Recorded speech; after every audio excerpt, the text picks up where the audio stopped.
Hello bro. कैसे हैं आप सभी।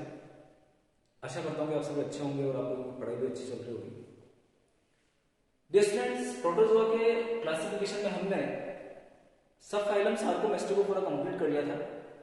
नेक्स्ट सब फाइलम हम लेते हैं स्पोरोजोआ।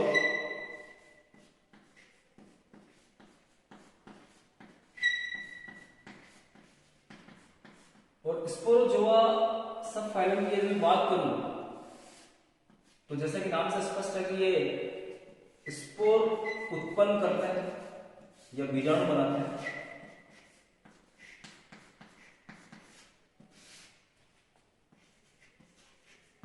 बीजाणु उत्पन्न करने के कारण इन्हें स्पोरोजोआ उपसंघ कहा जाता है। इस उपसंघ के सभी मेंबर परजीवी होते हैं, पैरासाइट होते हैं। इनमें गमनाम अनुपस्थित पाया जाता है।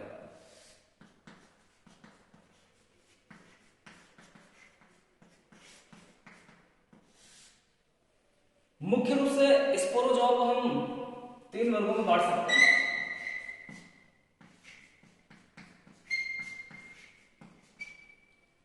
सबसे पहला वर्ग आपका हो जाएगा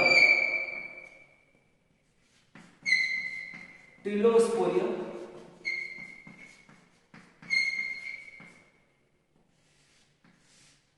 दूसरा हो जाएगा टॉक्सोप्लाज्मिया।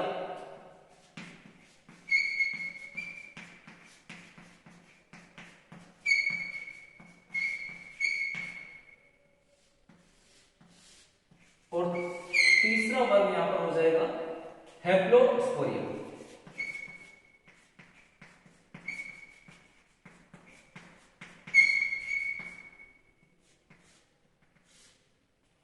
तो इन 3 वर्गों में जो सबसे इंपॉर्टेंट वर्ग हमें पढ़ना है वो है टिलोस्पोरिया। और टिलोस्पोरिया को वापस हम 2 उपवर्गों में डिवाइड करेंगे। पहला उपवर्ग आपका हो जाएगा ग्रिगेराइनिया।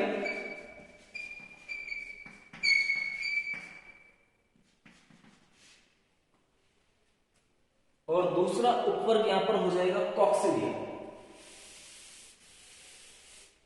दूसरा उपवर्ग आप देखेंगे आपका यहां पर हो जाएगा कॉक्सिडिया।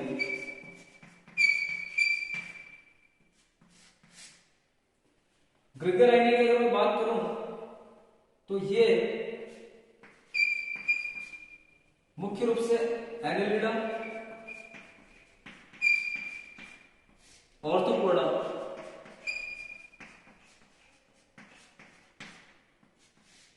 जैसे अकशेरुकियों में इनकी आंत्र में परजीवी के रूप में पाया जाता है, यानी कि देह गुहा में परजीवी के रूप में उपस्थित होते हैं। एनेलिडा, ऑर्थोपोडा जैसे अकशेरुकियों में ये आंत्र में परजीवी के रूप में मिलते हैं। एग्जाम्पल आप लोगों को याद रखना है। एक तो हो जाएगा आपका ग्रिगेराइना और एक हो जाएगा मोनोसिस्टिस।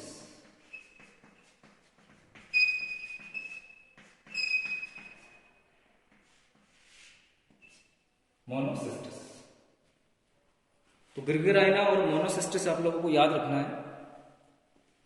साथ ही अगर मैं कॉक्सिडिया की बात करूं, जो ऊपर कॉक्सिडिया है इसको हम 2 गणों में बांट सकते हैं।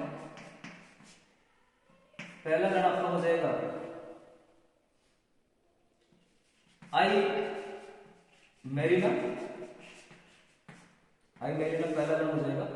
और दूसरा गण आपका हो जाएगा हीमोस्पोरिना।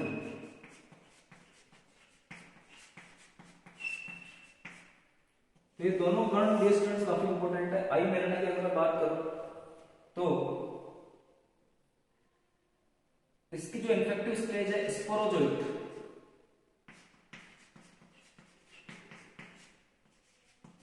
ये स्पोरोजोइट बीजाणु पुटी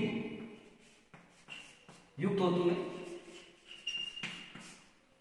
बीजाणु खुद होती है। यहां पर अगर अपन देखें तो जो स्पोरोजोइट है वो नग्न पाया जाता है, नेकेड होता है। तो सबसे पहला डिफरेंस आपको ये ध्यान रखना है कि आइमेरिना जो गण है उसमें स्पोरोजोइट बीजाणु पुटी युक्त होते हैं, यानी पुटी सिस्ट पाई जाती है इनके ऊपर, ये नग्न नहीं होते हैं। और हिमोस्पिरुलिना में जो आपके स्पोरोजोइट है वो नग्न होते हैं। एग्जाम्पल फिर से इंपॉर्टेंट है यहाँ पर, आई मीडिया स्टडी और ये आई मीडिया स्टडी। अगर मैं बात करूं तो ये खरहे के अंदर, खरहे के यकृत और पित्तवाहिनी में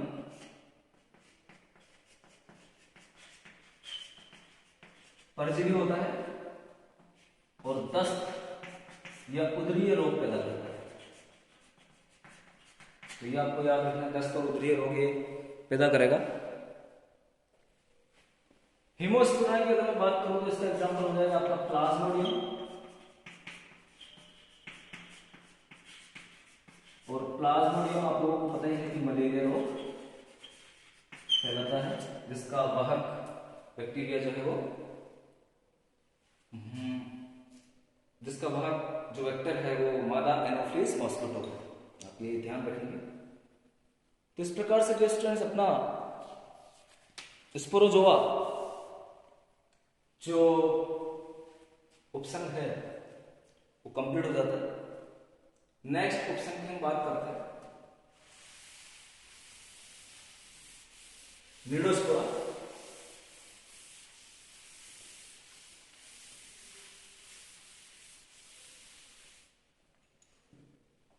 तीसरा ऑप्शन हमारे पास निडोस्पोरा।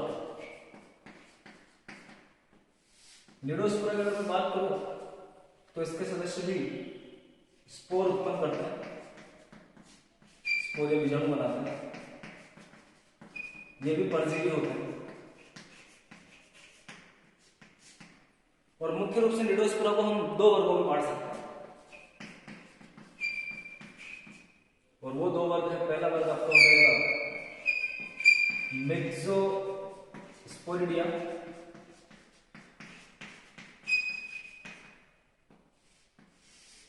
और दूसरा वर्ग यहां पर हो जाएगा माइक्रोस्पोरिडिया।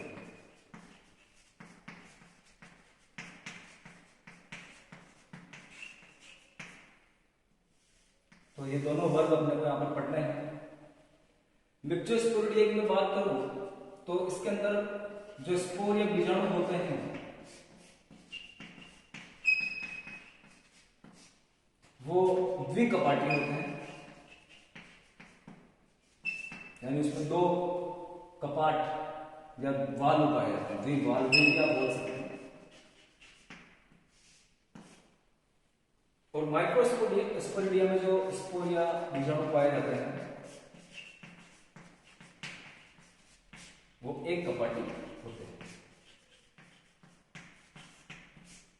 यूनिवोल्ड होता है। आप चाहे तो इनको बाइवोल्ड लिख सकते हो और इन्हें आप चाहे तो यूनिवोल्ड लिख सकते हैं। जो स्पोर है वहां पर यूनिवोल्ड होंगे, यहाँ पर बाइवोल्ड होंगे। इसके अलावा जो मिक्सोस्पोरिडिया है इसको हम निडोस्पोरिडियम के नाम से भी जानते हैं।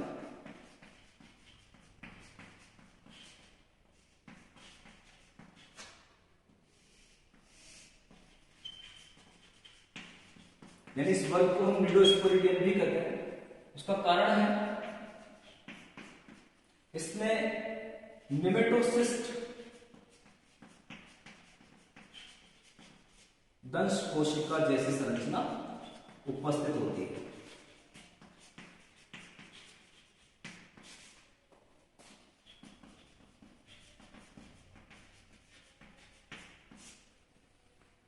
तो मिक्सोस्पोरिडिया के सदस्यों को हम निडोस्पोरिडियम भी बोलते हैं, क्योंकि इन सदस्यों में दंश कोशिका जैसी संरचना पाई जाती है। और इसका एग्जाम्पल है मिक्सोबोलस और सेरोटोनिक्स।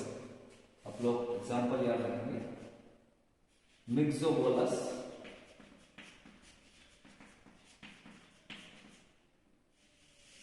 और सेरोटोनिक्स।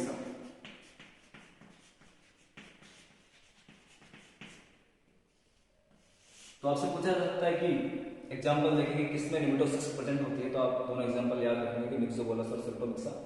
माइक्रोस्पोरेडिया की बात करूँ तो उसका एक एग्जाम्पल आप लोगों को याद रखना है, नोसिमा। और ये नोसिमा रेशम कीट के अंदर ऊतकों में एक रोग फैलाता है, उस रोग का नाम है पेब्राइन रोग। आप लोगों को याद रखना है कि पेब्राइन रोग जो रेशम कीट में होता है उसका कोजिंग एजेंट कौन है, तो नोसिमा है। पेब्राइन रोग जो कि माइक्रोस्पोरेडिया का मेंबर है। तो डियर स्टूडेंट्स, निडोस्पोरा ऑप्शन को हमें यहीं तक पढ़ना है। आप लोग केवल इसके वर्गों को ध्यान रखेंगे, ये इंपॉर्टेंट है। और नेक्स्ट लास्ट ऑप्शन की हम बात करते हैं, जो हमारे पास हो जाएगा सीलियोफोरा।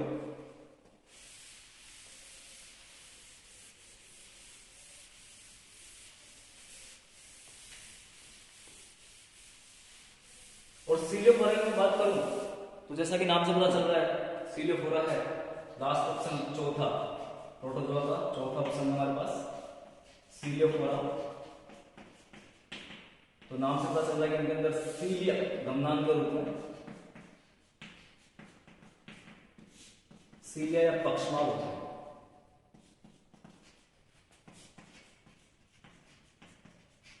यहां पर गमनान सीलिया या पक्षमाल पाए जाते हैं, ये आप ध्यान रखेंगे। और इसके अलावा इसके एक ही वर्ग को हमें पढ़ना है, वो इंपोर्टेंट वर्ग है सीलिएटा।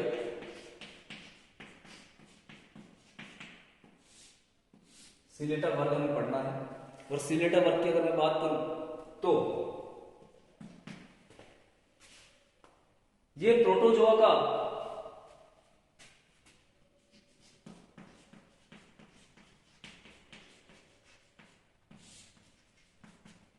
सबसे बड़ा वर्ग है।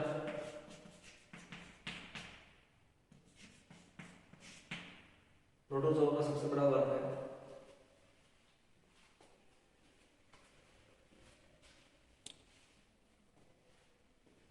थोड़ा डिस्टर्बेंस हो रहा है यहां पर।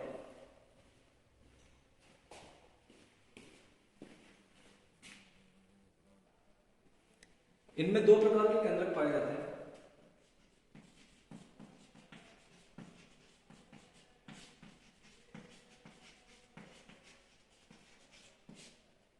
एक केंद्रक होता है गुरु केंद्रक,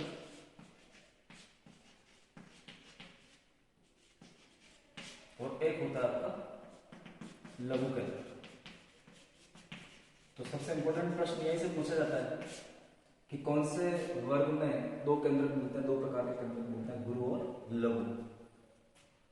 तो सीलिएटा में दो प्रकार के केंद्रक पाए जाएंगे। और सीलिएटा को हम मुख्य रूप से चार उपवर्गों में बांट सकते हैं।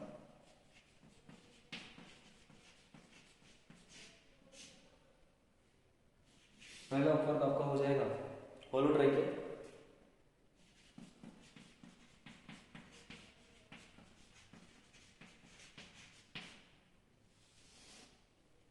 दूसरा उपवर्ग हो जाएगा पेरिट्राइकिया,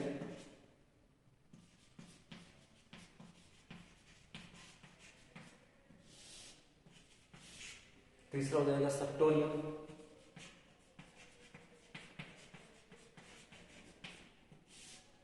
और चौथा उपवर्ग आपका हो जाएगा यहाँ पर अगर हम बात करें तो वो हो जाएगा स्पाइरोट्राइकिया।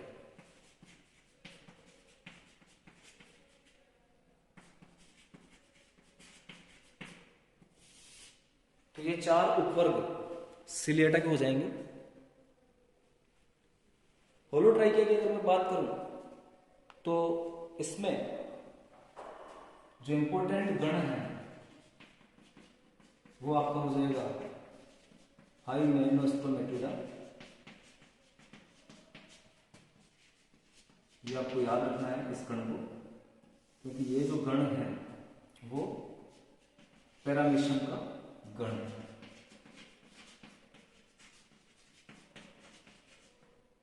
और इसके अलावा अगर आपसे पूछा गया कि कौन सा ऑर्गेनिज्म में लघु केंद्रक और गुरु केंद्रक पाए जाते हैं, तो वो भी आंसर आपका पैरामीशियम हो जाएगा। और अभी एक एग्जाम्पल अपन और देखेंगे। पैरामीशियम के बाद टेट्राहाइमिना आपको याद रखना है। टेट्राहाइमिना भी इसी गण का मेंबर है और टेट्राहाइमिना का उपयोग आणविक जीव विज्ञान में किया जाता है। टेट्राहाइमिना का उपयोग आणविक जीव विज्ञान में यूकेरियोट्स जीवों के प्रतिनिधि जीव के रूप में किया जाता है। यह आप ध्यान रखेंगे कि टेट्राहाइमिना प्रोटोजोआ का उपयोग आणविक जीव विज्ञान में या मॉलिक्यूलर बायोलॉजी में ससिन केंद्रीय जीवों के प्रतिनिधि जीव के रूप में किया जाता है। और पेरिट्राइकिया की अगर मैं बात करूं तो यहाँ पर एक ही एग्जाम्पल आपको याद रखना है, वो है वोर्टिसिला। गण रहेगा आपका पेरिट्राइकिया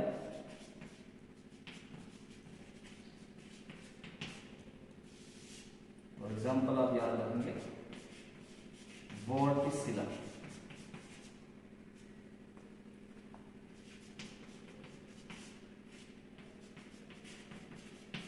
वोर्टिसिला को घंटी जंतु भी कहा जाता है क्योंकि घंटी के समान कलश के समान होता है, तो आप ध्यान रखेंगे। बेल एनिमल क्यूल भी इसको बोलेंगे या घंटी जंतु भी बोलेंगे।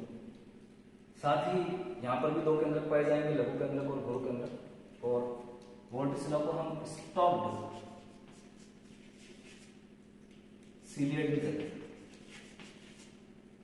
क्योंकि ये स्थानबद्ध होता है, एक ग्रंथ से चिपका हुआ पाया जाता है।